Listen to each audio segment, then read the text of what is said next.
one of the complicated issues that is currently running in this current scenario is the problem of overthinking. Your mind keeps on thinking, and there is a lot of chattering voices which is again and again bringing the same thoughts.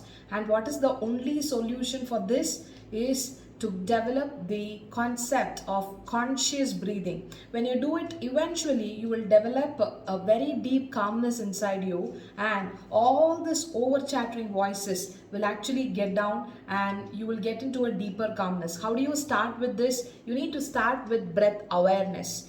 We have actually taken it for granted. We didn't notice our breath for a very long time. So what I would suggest is sit simply, close your eyes, sit straight, let your spinal cord be erect, and close your eyes for at least 5 to 7 minutes to start with, and just observing the flow of your breath.